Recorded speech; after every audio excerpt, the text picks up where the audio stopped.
सदर नशीन तेलंगाना स्टेट वक्फ बोर्ड के ज़ेर सदारत बोर्ड का एक अहम इजलास मुनक्किद किया, जिसमें CEO वक्फ बोर्ड शाहनवाज कासिम के अलावा दीगर ने शिरकत की। इजलास में अफजलगंज और कोकापेट कब्रस्तानों में हुए नाजायज कब्जों को बर्खास्त कराने की भी बात की गई।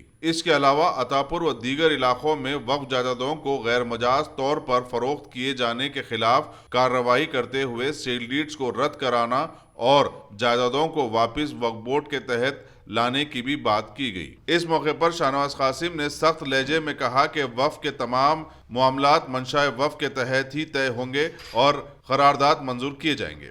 एक और खबर के मुताबिक वक्फ बोर्ड में बहुत जल्द एक विजिलेंस सेल भी कायम किया जाएगा।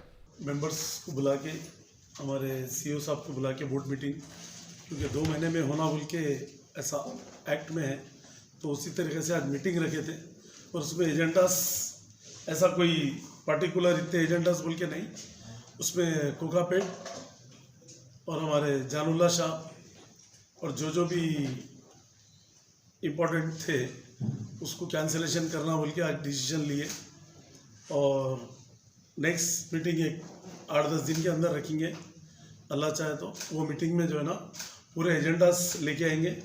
वो एजेंडास में जो है ना दरगाह सुफेन का भी है और भी बहुत सी चीज़ें हैं, संगारेड्डी का भी है, दीनदार खाम है और कायल लैंड्स के भी है, बहुत सी चीज़ें हैं और स्टैंडिंग काउंसिल्स के भी है, कुछ कमेटीज़ के भी है, मस्जिद कमेटीज़, ये सब जो है ना उसको एक तरीके से पूरा एजेंडास को स्क्रूटनी करके लीगल पहले चेक करके उसके बाद बोर्ड में लाएंगे।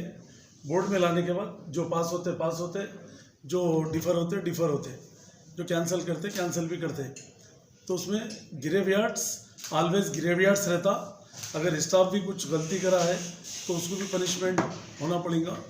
और अल्लाह चाहे तो नेक्स्ट मीटिंग जो है 2 हफ्ते के अंदर 10-12 दिन में मीटिंग करके जब पूरा बताएंगे आप लोग। नहीं, वो ग्रेवयार्ड्स उसके ऊपर जनरल डिस्कशन हुआ, बिल्कुल उसको कैंसिल करना बोल के डिसीजन ले लिए। उसको नेक्स्ट बोर्ड मीटिंग एक एजेंडा करे तो ठीक नहीं रहता बोल के पूरे एजेंडे जो है उसको स्क्रूटनी करके, ये तो फाइनल है कोकापेट का जो ग्रेवयार्ड का उसका इसका वो कैंसिलेशन करने का तो फाइनल डिसीजन ले लिए हो, कैंसिलेशन है इंशाल्लाह ताला। जो भी ग्रेवयार्ड्स है यही बोल के नहीं, पूरे तेलंगाना स्टेट में जहाँ भी ग्रेवयार्ड्स है, जहाँ भी अगर कोई लीज पे अगर ये कर रहे होंगे, अगर पहले की भी लीज होंगी तो उसको भी कैंसिल करेंगे हम, अगर मंशा वक्फ के खिलाफ में है तो।